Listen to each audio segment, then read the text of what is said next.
Magandang hapon no, mga boss, mga kamping, mga kabunyog. Grabe yung rally ng mga Marcos loyalists panoorin natin. Nagtatrabaho po araw-araw, gumagawa po ng maganda para sa ating mamamayang Pilipino. So, pagka dumarating po yung kalamidad, katulad po nung dumating po yung bagyo na KMNLMOP, magmula kay Christine hanggang kay Pipito.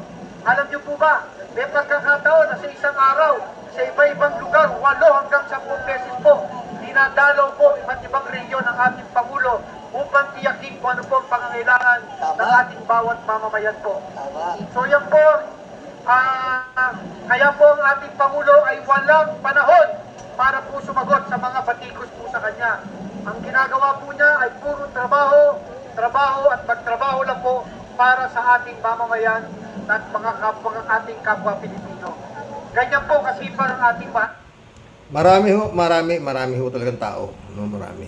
Siguro kung pagsasama-samahin ninyo yung mga pumunta do sa mga mausog nitong mga Duterte, magmula ho nung nagmausog sila, hindi ho aabot dito. Kaya ho to, bibigay ho tayo ng reaksyon dito sa rally na to, no? Tsaka kumpara mo yung rally dito si Duterte, malayo mga friend. Paano pa lang ho yan? Baka dadami pa ho yan. Oo. Samantala sila, ilang araw sila, kulang sa linggo yata sila doon sa Liwasang Bonifacio. Di pa yata naka-500. Eto ho, libo talaga to. Mga friend, no? Kakakain ko lang. No? Libo ho yan. Yan ho yung mga loyalista, mga boss. Yan ho yung nagpanalo kay Duterte nung tumakbo siyang Pangulo. Dahil kay Amy Marcos, yan ho ang nagpanalo sa kanya. Dahil binigyan, sabi nga 30 milyon yata binigay sa kanya ni Amy. Plus yun nga, loyalista pa. Ganyan ho karami. Yung Duterte, asa ng loyalista ng Duterte? May nakita na ba kayo? 500. So, swerte na yung maka 1,000 eh. O, di ba? O. Wala na ho talaga to. Pero ang sisigaw ho nito sigurado, impeachment. O, ito, yung tag ito. Sara resign. O. Yun naman ang pinakikita na sumisigaw ng Marcos resign, mga ano ho yun dati. Yung mga makabayan black ba yun? Sino? Pero marami talaga to. Oo, mga friend. No? Kaya ho yung andali, Nandito, kahit umuulan po, ay talagang punong-puno na po yun doon. No? Yung iba nandito, nakasilong, ay, ayan, bigla kasing bumuhos yung malakas na ulan, kaya yung ibang mga loyalista, nagsilong na. No? Sumilong na po sila dito sa bandang gilid na itong may puno. Pero kanina po, kababayan, ay talagang punong-puno po itong area na to. No? Tapat po ng monumento. Kung makikita natin dito, sa area na to, marami pa rin po. Mayroong mga nakaputi, mga nakapula na makikita po natin dito. Ayan yung ibang mga kababayan naman natin na nandyan. No. Grabe no mga friend. Dalawang umulan pa yun, no? Oo. Yan ho talaga yung mga loyalista ng Marcos. Oo. Mga original ho yan. Oo. Yung Duterte, wala namang may loyalista ba yung Duterte? Wala eh. Wala akong alam. Kasi yun nga, kaya lang sila mananalo sa Davao. Sa takot. Na baka, yun nga, di ba? Dito naman kay Marcos, wala naman nung natakot. Yan talagang original na loyalista yan, panahon pa nung tatay niya. Oo. Nung senior. Alam mo sila, loyal, yung mga anak, loyal, mga ganun sila eh. Gaya nung kay Duterte, takot ho ang sa kanila eh. Tignan ninyo magsasalita na ho rito kung talagang kung wala hong magkakaroon ng hocus-pocus baka matalo pa sa Davao eh. Kung aabot pa sa Davao, mga friend. Kung aabot pa si Digong sa eleksyon sa Davao, kasi ICC dyan eh. Pakinggan ho natin si Romy Macalintal, ha? Sasagutin ni Sara Duterte. So they would be asking for time to answer. Sasabihin, teka muna, hindi pa kami. Give us due process. Siyempre, bibigyan mo ng due process yun sapagkat napakakapal ng mga impeachment na papers na yan. So sasabihin, yung sinampan ng grupo nila Colmenares, yung sinampan ni Lima, kailangan namin ng so many number of days para kami ay sumagot sa bagay na yan. Pero kung isa lamang, magkakasundo sila, isa na lamang ang mananatili, isa na lamang ang didinggin. Kasi yun ang katulad ng sinasabi nga ni Mr. Colmenares na yung kanilang petition, isa lamang ang ginawa nilang ground, betrayal of public trust. Kasi nga naman kung yung kay Dilima kasi, dun sa grupo nila Dilima, marami. Oo. Marami mga grounds. Pero 14. kung tingnan mo, 14 lahat yun, kung kalimbawa, culpable violation, ay betrayal of public trust din yun. Tama. Kung nagkaroon ng graft and corruption, betrayal Betrayal of pa rin, public oh. trust. Pa rin yun. Yun ang blanket. Oo, okay. Oo. Kasi yung betrayal of public trust, walang definition yan eh. Correct. Depende yan Malawak. sa paningin. Malawak yan sa paningin ng mga kongresista. Siguro, pagka nga ako yung nagle-lecture, sinasabi ko sa kanila, medyo malalim ang definition dyan. At kung Tagalog, halimbawa, sa mga ordinaryong mamamayan, paano natin paliliwanag? Sinasabi ko, tingnan ninyo yung Tagalog version ng ating saligang batas. Oo. Kasi doon sa Tagalog version ng ating saligang batas, medyo yung mga iba't ibang mga grounds for the impeachment ng isang impeachable official. At teka muna, Tony Roma, hindi ba pwedeng after na lang ng vacation actionan o gahol na rin dahil mag-eleksyon mga Nag-election kampanya? na eh. Oo. Well, hindi pa naman. Siguro, basta bilisan lamang nila. O kaya naman, halimbawa nga talagang gusto ng mga kongresista, ay maghain sila ng sarili nilang complaint na isang complaint na permado ng 1/3 of all the members of the House of Representatives. Pwede yun. Pwede pa. Pwede yun. Sila lang. Wala nang- wala nang katulad ng nangyari hearing-hearing? kay ERAP. Oh. Yes. So, katulad ng nangyari kay ERAP. Yung kay ERAP, ang naghain nun, mga kongresista. Opo. Na nag-file sila ng more than 1/3 of the members of the House of Representatives. Ang una nga nagsampa niyan, wala pang 1/3, kaya kinu-question nila. Kung mangyari yan, kasi pwede pa lang Pwede pa ganun, lang walang mangyari. hearing-hearing para mas mabilis. Anong bale nung dalawang impeachment complaint na Well, yun? magiging moot and academic na lang yun. Siguro yung evidentiary value, doon kukunin. Yung ibang mga ebidensyang inihain na doon, pwede lang magamit. So, Yun ang pinakamabilis na proseso. Oh, Kasi bakit? dito sa It appears- ordinaryo, ay Oo. magkakaroon, i-refer pa yan sa committee. So it appears pwede pa lang Attorney Romy Mac, pwede pa lang i-railroad to use for a lack of a better word, para pwede pa lang i-railroad kung tutusin Diretso na na may kayo sa 1/3 ganito. tayo, may 1/3 tayo, diretso natin, walang hearing-hearing. Oo, kasi ang 1/3 yan sa tingin ko kasi para lumalabas sa Wikipedia, 300 something members yan. Ang 1/3 yan, mga nasa 105. Kaya. O yung Kayang-kaya. 105. Kayang-kaya nila, attorney. Verified complaint. Oo. Kayang-kaya nila. Pero oo. hindi ba ngangawa ang Sara Duterte naman Kayang-kaya talaga, di ba? 105 eh. na, ay, due process, bigyan niyo akong due process. Ayaw ko niyan. Wala sasabihin, doon ka na lang sa Senado, doon mag-due process. Ayun. Kasi doon na lamang, anyway, ganun din naman mangyayari, isasampa rin naman sa Senado. Ngayon, pagdating sa Senado, yun ngayon ang problema ngayon. Makuha ba nila yung 2/3 vote for to convict? Napakahirap noon. Yan ang problema. Kasi yung 2/3, dapat 16 ang boboto. Kahit 23 lang sila. Ay 23 lang sila. Kahit 24 yan, 16 pa rin ang Okay. bilang dyan. Okay. Kaya makakuha lamang ng 8 si Sara at tapos na yan. O Tapos kaya na. pagka, halimbawa, marami nag-abstain, ay hindi marireach yung 16 votes na yun. Hindi siya Yun ang mako-convict. problema. Hindi mako-convict. Hindi siya Oo. matatanggal. Oh. Meron pa yung impeach na, meron pa yung mag-a-abstain. Kaya malabo ho sa Senado, mga pre.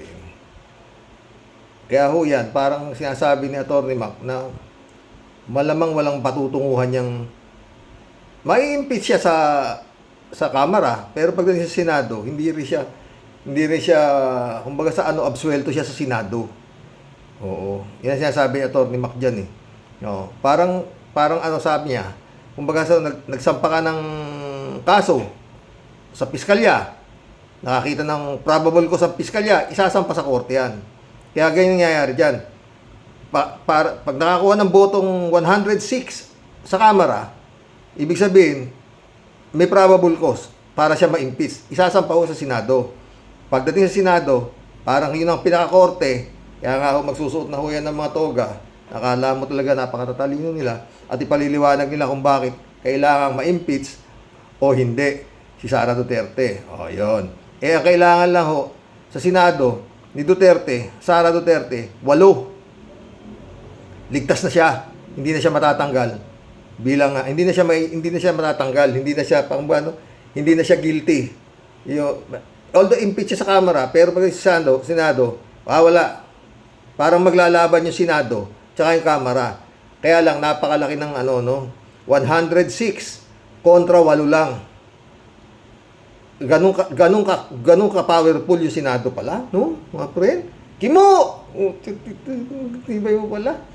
Kailangan ng 106 ng Kamara kontra 8 lang sa Senado.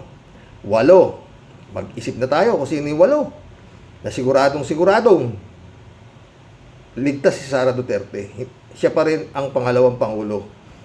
Kung yan ang impeachment ang pag-uusapan. Unang-una na si Bato. 8 lang sinasabi ito ni Mac. Si Bongo, si Kimo, 3. Sino pa? Malamang si Amy Marcos, 4. Sino pa? Si Estrada, 5. Cayetano, 6. Lito Lapid, 7. Siya na lang. Sino pa? Bilyar, 8. Tapos na. Meron pa eh. Sino pa yung isa? Baka Villanueva. Kanya pa rin, 9. Sino pa? Baka Tolentino, 10. Ligtas na si Sara Duterte. Di ba, mga friend? Ito, pakinggan natin si Bato, mga friend.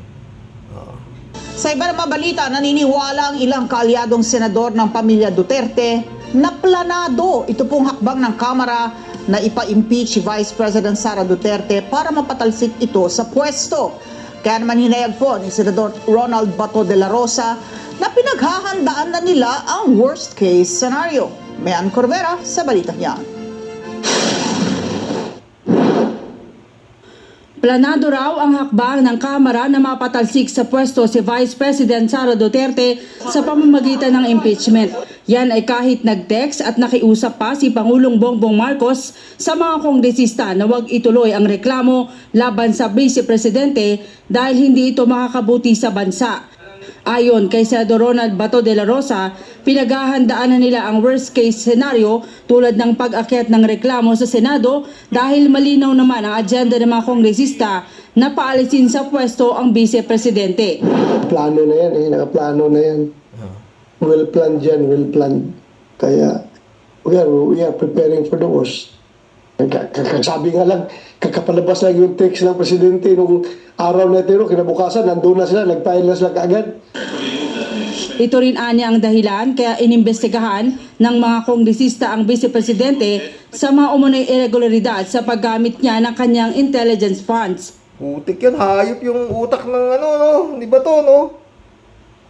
Para lang ma-impeach, kaya raw inimbestigahan si Sara Duterte. Planado, sabi ni Bato, planado daw itong pag-iimbestiga kay Sara Duterte kung paano niya winalang niya ang pondo ng bayan. Pero Bato.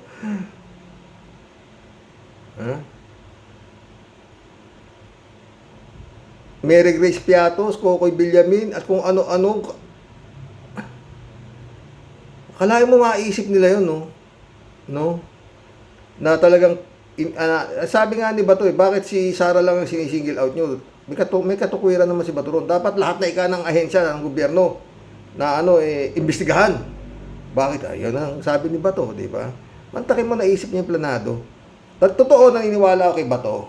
Planado yan. Yung pag-ubos ng intelligence, yung confidential fund ni Sara Duterte.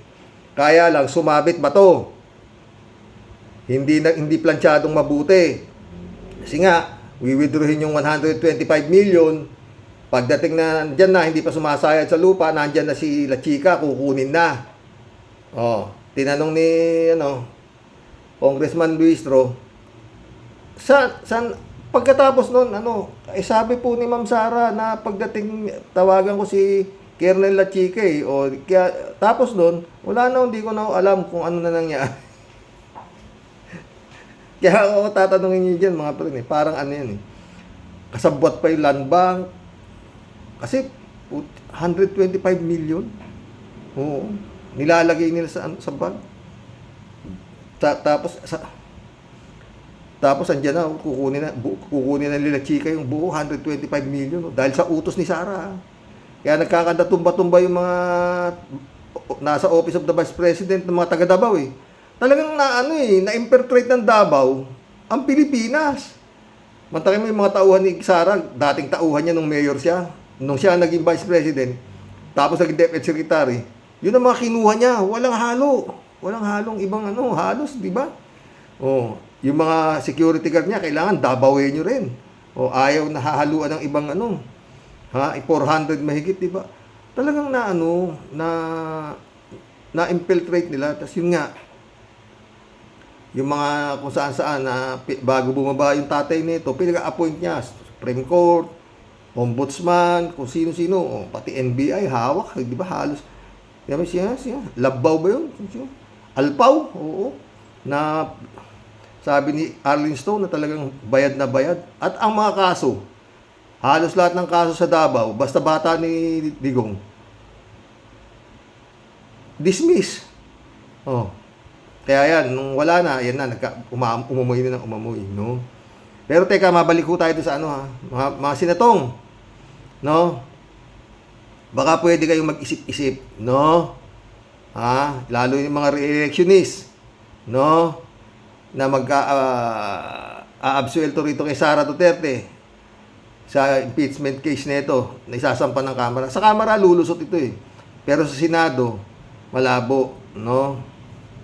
Kasi nga, sabi ni Bato, nung tinanong kung sino, mga senador, nagbutuhan, kung sino ang gustong dagdagan ang pondo ni Sara sa DepEd, sa OBP, taas ang kamay. At tumaas daw ng kamay, sabi ni Bato, 10 sila.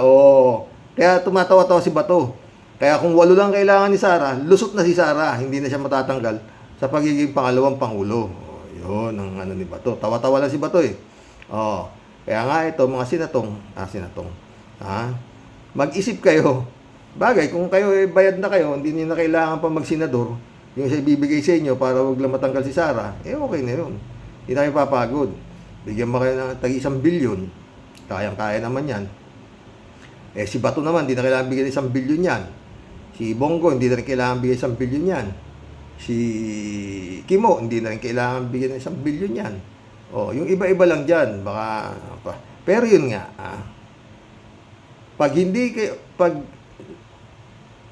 maski nasa yung mga nasa kongreso, palagi ko lalagpas pa ng 106 yan yung mga kakandidato sa kongreso, no? Kasi pangitan na yan, mga boss. Yung Marcos loyalist na malalaman ng Marcos loyalist na Sara Duterte kayo, nakaimbanda kayo sa Sara Duterte, hindi kayo iboboto ng Marcos loyalist. Yan na lang. Napakasimple. Titimbangin nyo na lang yan kung saan kayo lalagay. Pag hindi kayo binoto ng Marcos loyalist, sigurado. Sabi nga ni Digong, diretso kayo sa Inidoro. Yung Duterte, walang loyalist yung Duterte. Wala Tingin ko lang wala Dahil ilang araw puro maisog. Walang pumupunta. Swerte ni kaya nga iisip, asa na yung 32 milyong boto nito? Hindi man lang maka 2,000. Maski yung butal 32 million. 32 million Hindi 32,000 32 million. Ni 2,000, hindi pa maka 2,000. Asan yung milyon na boto? Wala. Di ba? Kaya nga yun nga, dayaan-dayaan yan ang sinasabi. Kaya lang hindi naman magawang patunayan. Di ba? Kaya nagiging hearsay na lang sinasabi, mga friend, di ba? Kaya nga yung dinadaldal ni Glenchong na nandaya si Marcos. Sinisigaw niya, di ba? Ang boto lang ni Marcos, 24 million. Hindi 31 million. So, mayroong 7 million na dinagdag. Ang smart magic, minagic, sabi ni Glenchong.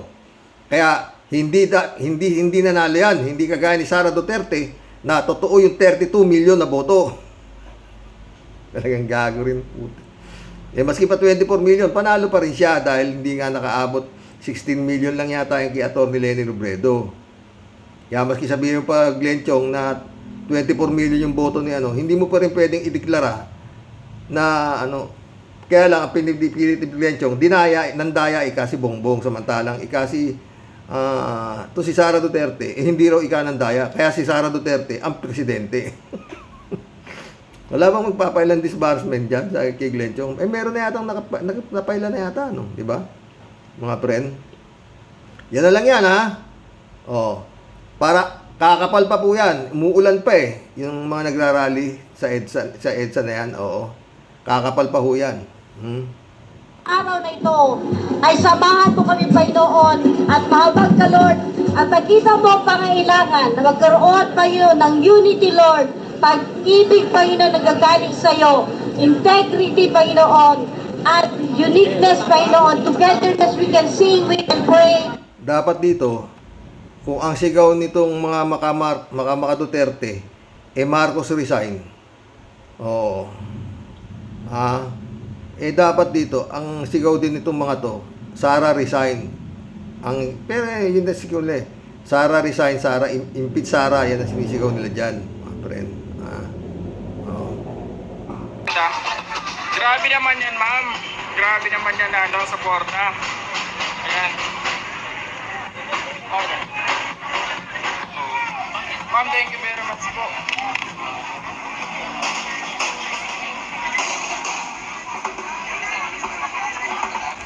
Ito sa baba. Pero wala pa.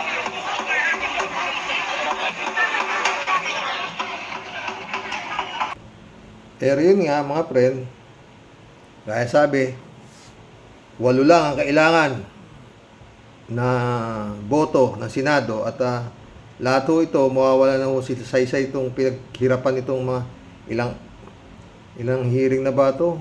Pero yung kakasuhan ng plunder. Pero yung sa impeach, hindi mo matatanggal sa pagiging pangalawang pangulo yan. Makapal ang mukha niyan, hindi naman yung magbibitaw. Di ba? No. Pero yung mga ganyan dapat, nagbibitaw na kung may hiya. Wala naman hiya, no? Yan na kay Bongbong na yan, kung anong niya. Pero ICC is coming to town, ganun na lang yan. Di ba mga boss? Mukhang hindi tatabla ng hiya. Muntakin mo, siya parang hindi magpapatawad. Gago talaga. No? Ganong kakapal ang mukha niya, no? Sobra. Oo. Putik yan. Hindi ko maisip kung gaano kakapal sa totoo lang. Pareha sila mag-ama. Pero nga, aminado naman si Duterte, tatay niya, na siya bastos at walang hiya siya, di ba? Under oath yun, nung inamin niya sa Senado, di ba? Totoo, bastos ako. Walang hiya ako, kaya nga ako binoto Kaya, hanggang ngayon, pag hindi pa kayo nagising, kayo mga Duterte, ewan ko na sa inyo. Pero ako, Leni Robredo ako. Pero kung nandyan na nga, anong gagawin natin, di ba? Kalat ni Baya, shout out Wala pa sa lamin. Nakulay na ako ng buhok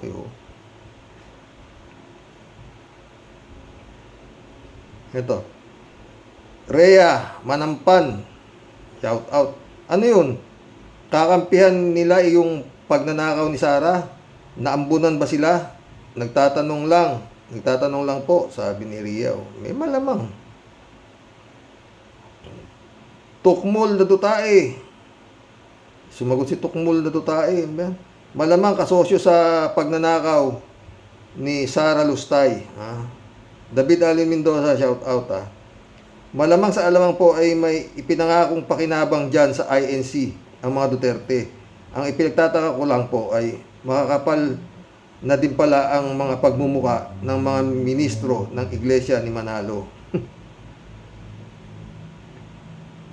Kalat ni Baya, oh. Huh? Kabayo at INC lang ang malakas. Patay tayo dyan. Ria Manampan ulit, oh. Grupo ata yan ni Marcoleta at Tunying. Yang nananawagan na yan. O, diba? Josephine Santos, welcome to the club. Okay kaya, nabuisit ako kay Taberna kasi kinampihan si Pusit. O, diba? Ikaw na. Daisy SM Magallanes, shout out. Good evening po. Watching from Turin, Italy. Impeach na yang Inday Lustay. Hindi nga may impeach eh. O, diba? O. Sabi ko nga, diba? Kung gagastos ng bilyon, eh, may impeach ba? O, pero baka hindi naman umabot ng bilyon, baka mga ilang daang milyon lang din yan. Eh, wala naman silang babayaran kay Bato. Hindi naman babayaran si Kimo, hindi naman babayaran si Bongo. O, diba? Ilan lang babayaran, diba? O, malamang hindi ma-impeach yan. Eh, yung iba naman, maski na wag na silang magsenador, kung ibibigay naman nila at iswesweldo nila, di ba? Ganun lang yun. Numbers game nga yan eh, di ba? Mary Grace Santos, oh. Si Pinoy, hindi po dinala ng INC pero nanalo nung 2010. Oo. At may iba po, bumoto pa rin ng hindi nasa listahan kung sino iboboto. Good evening po. Totoo, si Pinoy hindi dinala yan. Maski si Erap, hindi rin yan dinala. Kalat nila ito. Tanggal, naku po, yari. Yari dito si paring Blenglong, tanggal itong tangang presidente. Tanggal itong tangang presidente na to pag nagkataon. Huwag kang tatanga-tanga, paring Blenglong. Baka paggising mo, ay nasa labas ka na ng Malacanang, tanga. Kalat ito lang, oh. Si Tukmul na tutay ulit, oh. INC at KOJC, magkakampiyan. Kalaban ni Eli Soriano. Oh, ganun ba yun? Kalat ni Baya ulit, oh. Shout out sa mga naglulubalob sa beer house. Mabuhay kayo. Ang naglulubalob lang ang malakas. Patay tayo dyan, kalat ni Librado Ludovico, shout out. Blessed morning, Karoks, and to all Karaoke Warriors watching from Edmonton, Alberta, Canada. God bless po. Stay safe and healthy. Hindi kaya makabubuti na gawin ito ng mga kasapi ng INC. Baka maging mitya pa ito ng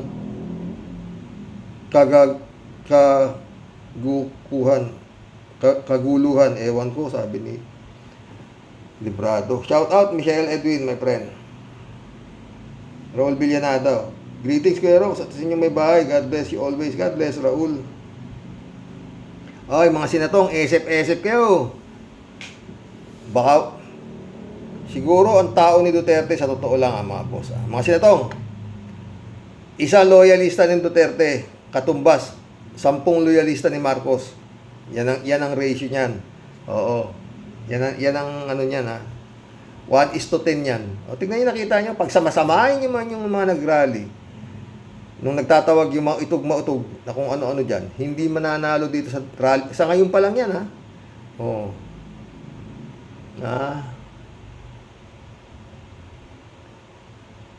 Sabi ni Raul, maganda nga mag-rally ang INC para magkaalaman ng numero gaano nga kadami yan. Dami-dami yan, friend. Pero mukhang marami nang umaalis, nagigising na sila ginagamit lang para ngayon. Yung mga nakaupo. Raul Villanada ulit. Sa history ng kanilang mga sinuportahan ay mga kurap, mga mandurugas na politiko. Noong 1986 ba sumali sila? Nang kay Erap, sumali ba sila? Hindi. Chupi sa Bunao, shout out. Good evening po, kuya, at sa mahal mo po sa buhay at sa mga ka-warriors. Kunwari pa yung INC na yan. Ang sinabi ni BBM sinabi ni BBM ang kanilang sinuportahan para kung ano ba ang impeachment, di ba kay Sara Mau, di si Sara din ang sinuportahan, ginagamit lang nila ang sinabi ni BBM, mamaya yan, binayaran lang yan ng tambalustay, di ba? Medyo, Ikaw naman, INC.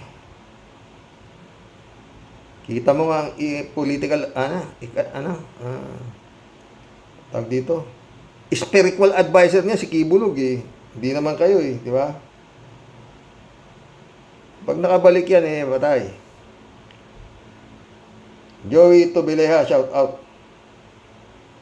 Sabi ni Kalatni, good evening Kasani, batutahin mo sila ng gusto Kasani at ng mahimasmasan ng mga tanga na yan. Ala tira, God bless your family, God bless Kalatni. Placido Silva, shout out. Kung ikaw nakatapos ng elementary tapos nag-high school ka pa, sa tingin ko alam mo na ang tama at mali. Oh, di ba? Kung kakampi ka kay Sara, tingin ko puro cutting class na ginawa mo nung nag-aaral ka pa. Siya. Welcome to the club, Placido Silva. Shout out friend Amy Bingson. Shout out Christian Sen, my friend. Ay. Friend Shervin Sapeda, shout out Tia Deli. Well, mag-comment ka na kasi ikaw naman. Raul Villanado. Sa history ng kanilang mga sinuportahan ay mga kurap, mga mandurugas na politiko. Noong 1986 ba sumali sila? Noong kay Erap sumali ba? Oo. Raul ulit, hindi din nila ng INC si Pinoy, kundi si Villar, pero nanaig pa rin ang mas maraming Pilipino. O, di ba? Joey Tobaleho. INC parang kulto din yan, mga yan. O, anong parang? Para sa akin, kulto yan eh. Mantakin mo, sumanib ka sa amin at ligtas ka sa dagat-dagatang apoy. Kung matino kang tao, ba't mapupunta ka sa dagat-dagatang apoy? Ibig mo sabihin, maski na kriminal ka, basta nakasali ka sa INC, hindi ka liligtas ka sa dagat-dagatang apoy? Ano ba yan? Parang sinasabi mo rin na kailangan dumaan sa iyo ang kaluluwa ng tao, kagaya ni Kibuloy, bago makapunta sa langit. Anita Japon, shout out. Good evening po, Sir Roque. At sa loving wife and loving family. At sa lahat ng aming sa aming lahat na sumusubaybay sa inyong programa po.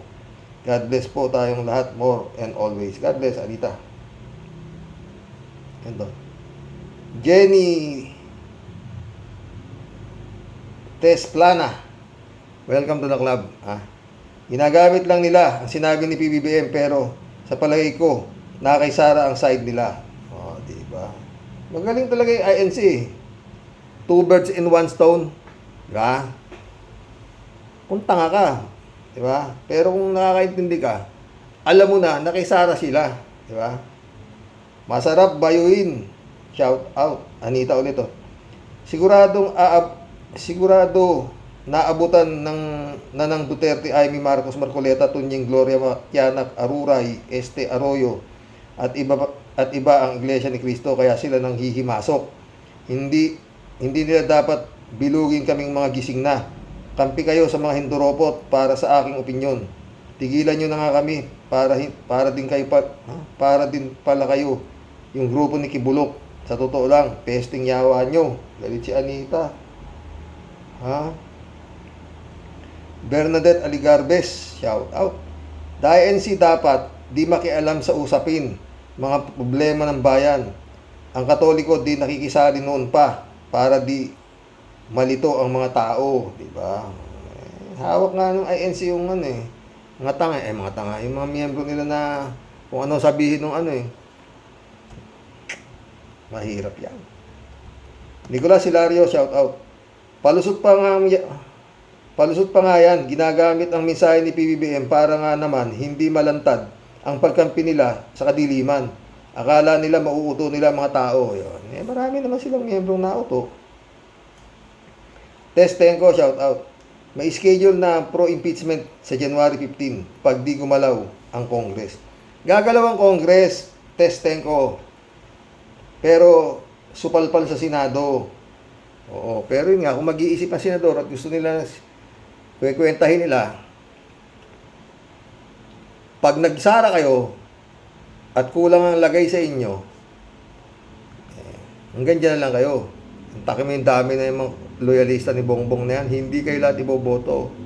Maski ang mga kongresista na yan na hindi sasang-ayon na ma-impeach si Sara. Pero malamang yan, maraming sasang-ayon dyan. Dahil grabe naman talaga kasi. Ano ba yun? Mga Mary Grace Piatos, meron pang OEC, meron pang Nova. Tanginang yan. Estrelita Hero, shout out. Good evening po, Sir Roque.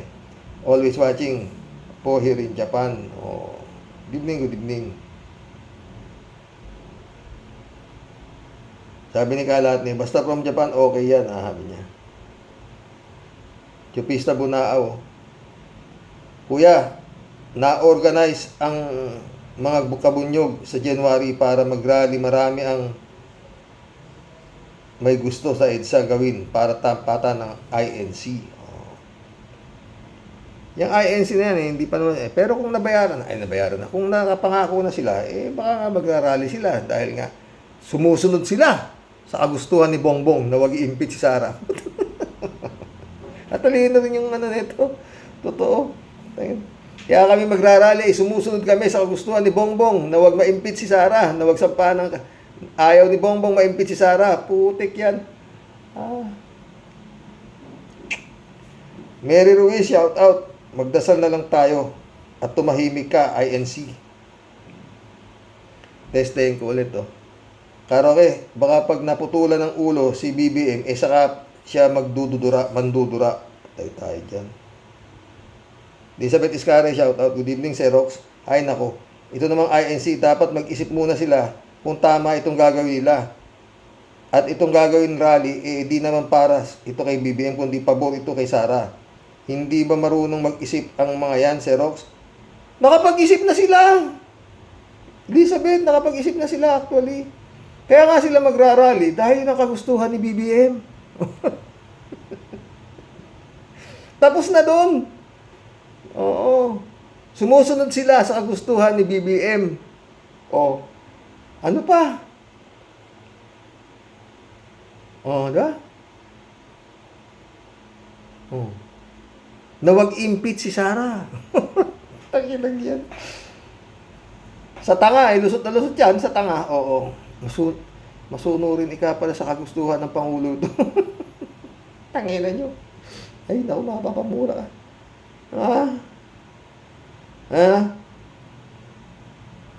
Para gawin niyang rally, katawa ng mga utak nila. Kinakampihan nila ang magnanakaw sa kaban ng bayan. Wow, ha? Hindi nila kinakampihan. Kampi sila kay BBM. Kasi yun nga gusto ni BBM wag ma-impeach yung magnanakaw sa bayan. Ay Lord, salamat at napunta ako ito sa YouTube na to. Totoo yan. Elizabeth Iscare ulit Minsan naiisip ko tuloy na bakit lumapit ang mga politiko dyan sa INC. Kasi nga, sa dami ng member nila, nasunod-sunuran kung anong sabihin itong manalo. Siyempre kaya naman itong mga politiko, may malaking chance na manalo kaya siguro. Totoo. O kaya naman, ganun kayaman ang INC. O kaya naman, ganun kayaman ng INC. Ang lagay ang matindi dyan. Money talks yan, di ba? Sinabi mo pa. Kung lalapit ka dyan, kakandidato ka, Sumagot si Federico Mandaco. Shout out Federico Siyempre naman, laging may kapalit ang endorsement nila sa isang kandidato. Pwedeng pera, posisyon o pabor. Pag nanalo, ang isang kandidato na inendorso nila. Ganun lang yun. Kaya nga ang daming nagtanggol kay Kibuloy dahil sa boto. Kunwari, maniniwala sa kanya. Diba? Yun nga yun. Yun mismo. Federico Mandaco ulit Yan na siguro ang huling barahan ni Sara, ang suporta ng INC para hindi siya ma-impeach. Hindi. Yan ang problema ngayon. Ang power ng relihiyon, hawak nila sa liig ang mga politiko. Sinabi mo pa. Pero nakikita mo naman, Federico, kung gaano karami yung hindi sa kanila boboto pag kumampi sila kay Sara. Di ba? Pabayaan mo, Iglesia ni Cristo, hindi na rin yata solid yung ganun masyado yan hindi na ganun ka-solid. Malalaman natin itong gagawing rally ng Iglesia ni Cristo. Kung gaano pa karami sila, ng mga mga naniniwala pa rin. Isa lang ang Diyos. mga friend.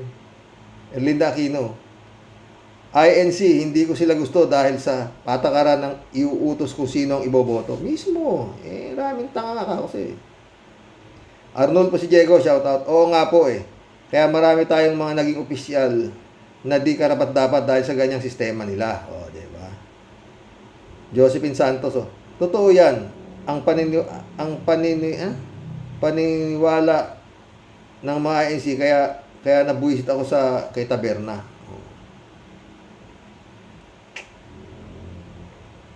Nicolas Hilario, shout out Sir, mukhang mas tama ibang kongreso na after election na mag-aprobahan ng impeachment para nga naman mabawasan mga salot sa Senado. Gaya nila Bato, Bongo. Yun yata plano ng ibang kongreso. Pwede rin, no? Kung matatalan sila, di ba? Pwede rin din. Pero mukhang hindi Erlinda Aquino, supporter ng INC ang mga Dutae. Kasi di ba naitalaga ni Dutae ang isa sa mga manalo sa gobyerno? Diba? Mataas pa posisyon ng manalo. Erlinda Aquino nito. Kahit si Pinoy, hindi rin dinala ng INC pero nanalo siya. Di ba? David Alin Mendoza, shout out. Good evening po, Karox. Yung mga namuno sa INC, puro malamang ay may panuntunan na if the price is right. Sinabi mo pa. Pero believe po ako kay Ka-Percy na kahit INC ay may paninindigan. Diba? Kaya nga wala yata pumuntang iglesia ni Cristo nung namatay si Ka-Percy. Diba? Shirley J. Sir, shout out. Sabi ko na nga ba may hindi ka nais-nais na rehilyon na Sabi ko na nga ba may hindi ka nais-nais ang rehilyon na yan. Bakit ba? Ang hilig ninyong gamitin ang pangalan ni God para kayo umasenso. Ang daming ang tanga, Shirley. Kaya pala naglalakihan ang simbahan nila at isa sa pinakamayaman na kulto ang INC na yan. Kung susuportahan nila yan si Sara, kapi pala sila sama-sama. Anong klaseng rehilyon sila? Para lang silang kibuloy. Diyos na mahabagin. Bakit po ganito? Bakit ganito po ang kagulo ang Pilipinas? Dahil din sa sa dayaan, di ba? Erlinda Aquino ulit Tama ka, kuya. Baka nga si BBM pang humingi ng tawad kay Lustador. Baka kaya nasabi ni Lustador na hindi siya magpapatawad. Sabi ko nga, di ba? David Alin Mendoza. Karox, hindi ko din po alam itong si Bleng Blong kung bobo o sadyang tanga lang. Ang ipinakikita niya ay kabaligtaran ng mga Dutae na mahinahon siya at hindi bastos at hindi binggador. Pero kapag minalas-malas itong BBM, baka siya pa ang mawala sa pwesto at ma-exile na naman sa Hawaii.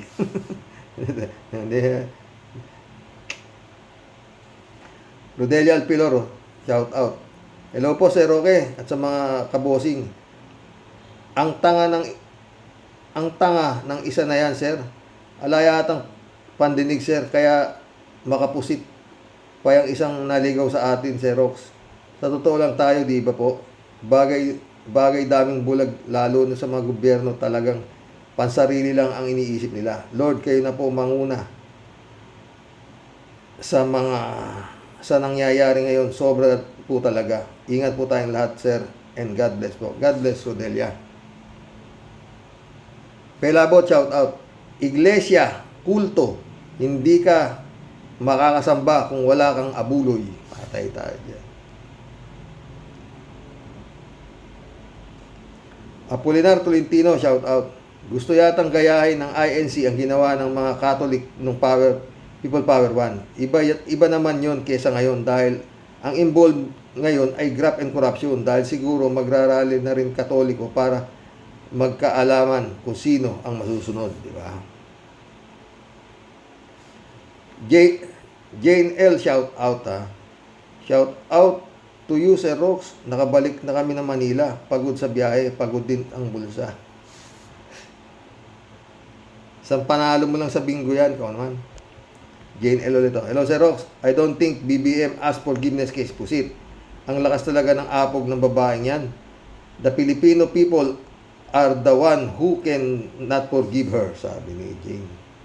Jane ulit.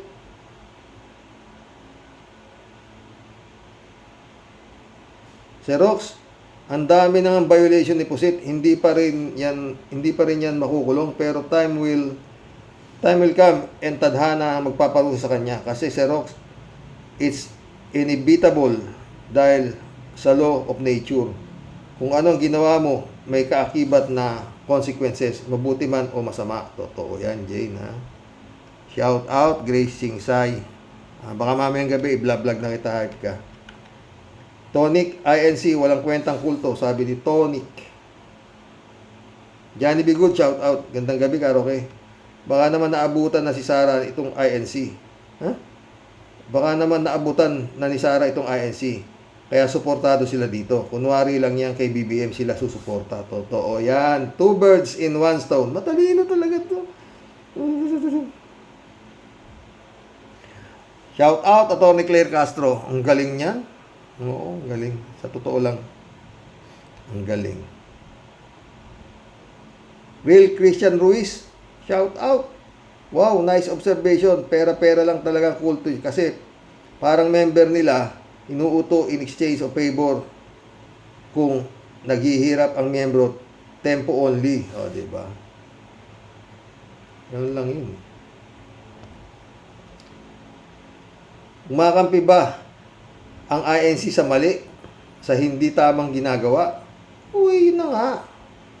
Kampi nga eh. Ted, shout out Ted. Karoke, dati din akong iglesia, pero ngayon hindi na. Hindi ako natiwalag. Ako ang kusang umalis noong 2006. Kung gaano ako kasaya nang magmiyembro ako, ay ganun din ako noong umalis. Nagkaroon lang ako ng tampo noong eleksyon 2022. Imbis na si Leni Robredo ang kanilang sinuportahan sa pagka-presidente dahil tunay namang kahit nga tungaw kahit gatungaw na korupsyon ay wala si Atty. Leni Robredo at may mas kakayahang mamuno bilang presidente.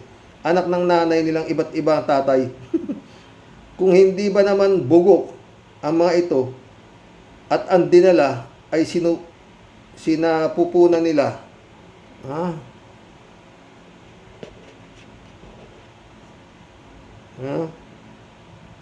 Ay Duterteng kurap, mamamatay tao at BBM na hindi marunong magbayad ng buwis. Ngayon naman si Sarang dalawa ang sungay ang sinusuportahan dahil ayaw nilang mapatalsik sa pwesto ito. Kahit na nangangarap pa itong nakawan at gustong pabagsakin ang gobyerno ni Marcos. Ganun kagaling yan. Buti Ted, natauhan ka, no? Parang isang anak-anakan ko. Kaya talaga yan ay wala yan eh.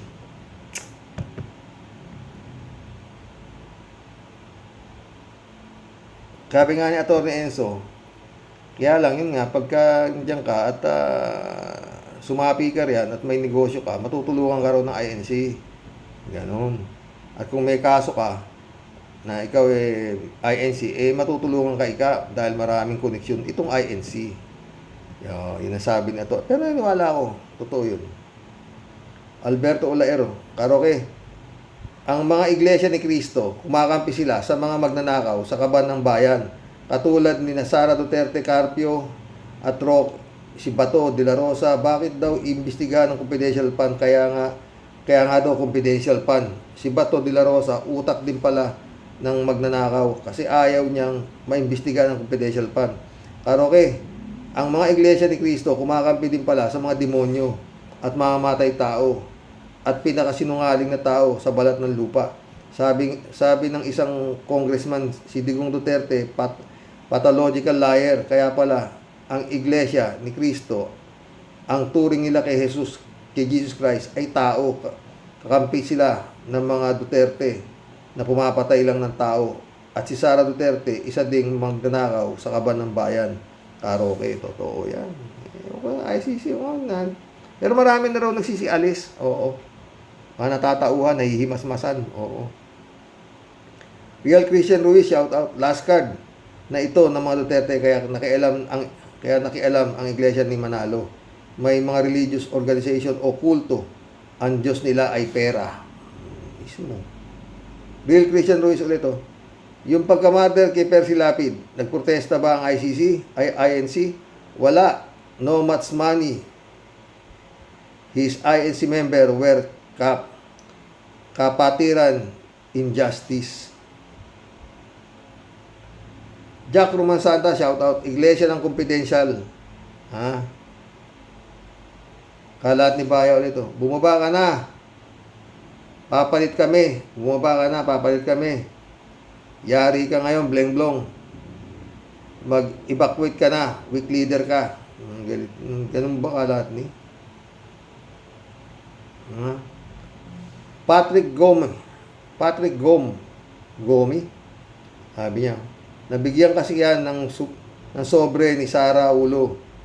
Ang mga leader kasi, di naman sila nagsuporta nung nagrally ang mga utu-utong supporter ni Sara Ulo. Kaya ngayon lang yan, oh, di ba? Reynaldo Gonzalez, shout out. Just a simple comment. Wala silang pinagkaiba kung sino inupost nila. Di ba, Xerox? Look, this kind of personalities. Marcoleta, Topacio, Bantag, and Tonying. Oh, di ba? Pastor Jun Lagon, shout out my friend. Good day, Manong Roque. Biglang eksena ang INC sa politika. Nakapagtaka lang kasi di naman sila dating ganyan kabulgar. Tahimik lang sila after ng eleksyon kasi nagbibilang na sila ng perang galing sa mga politiko. Siguro ngayon pa lang ay nabigyan na sila. It goes with the name talaga. INC. Ibig sabihin, I need cash. Pastor po ito, nasa Hawaii. Si Fred Jun Lagon. Tagal na tayo nag-uusap, friend. Pag message mo ko kung gusto mong magkipagkwentuhan ulit sa akin, ha? Si Fred Jun ulit, oh. Nakakasira sa pangalan ng pananampalataya ang ginagawa nila. Dapat iisa lang ang Diyos na sinasamba natin kahit anong sekta pa tayo. There is only one true God who deserves to be praised and worship. Hindi si Sara. Ginagamit pa ang salitang fellowship para kay Sara pala. Ayokong mag-sermon, Manong Roque. Patay tayo dyan. Pero dapat nating alalahanin na tayo ay nalikha sa imahe ng Diyos, nabigyan ng tamang pag-iisip at may pusong mapagpatawad at nagmamahal para sa kapwa-tao, lalo na sa mga api at hikahos. Hindi ata tama ang ipinangaral sa INC. Iba na yung ginagawa nila. Hindi nila alam na to serve God is to serve the people as we are created in His image. Ang pinagsisilbihan at sinasamba nila ay si Sara na hindi makapagpapatawad, lalo na sa panahon kung kailan ipinakita at ipinadama ng Diyos ang kanyang walang hanggang pagmamahal sa pamamagitan ng pagbigay ng kanyang bugtong na anak na si Jesus sa ating Mesiyas. Ang Sara ay Ilocano ang sungay. Sino po yung nilalang na may sungay? Yun ang talagang pinagsisilbihan nila. Totoo yan, Pastor.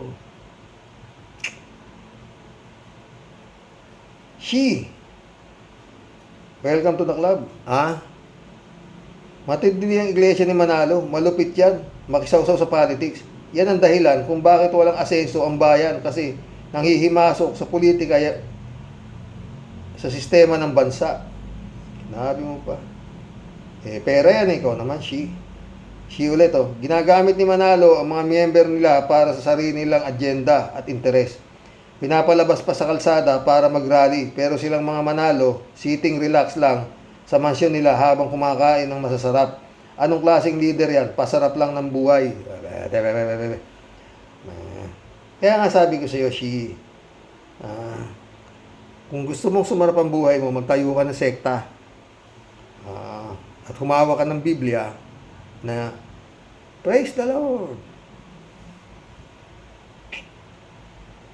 Uy, huwag kayong naniniwala dyan. Tangina kayo.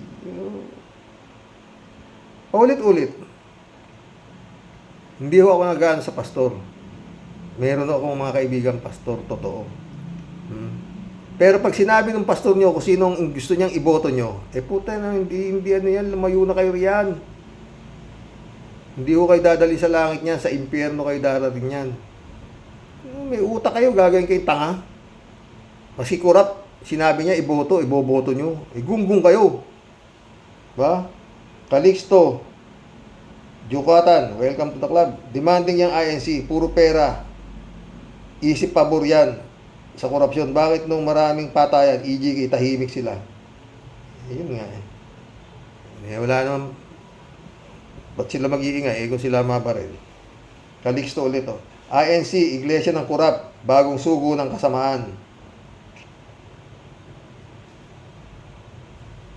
Tejero Delia, welcome to the club Good day sir. Bakit nakikisaw-saw ang INC sa politiko? Di ko alam. Baka nga may pera, di ba? Pera million yan. Baka di lang 500 million. Di ba? Malaki rin yan, di ba? Nelson Palumaria, welcome to the club. Nang may nanawagan na patalsikin si PBBM, ang iglesia ni Manalo ay hindi lumabas para magsuporta. Pero ngayon, susuporta kay Sara. Wow, ay move ng isang antichrist. Wow, move ng isang antichrist. Ayaw ng katotohanan. Pera-pera lang. Mahabi pa. Ay, mission accomplished mga boss.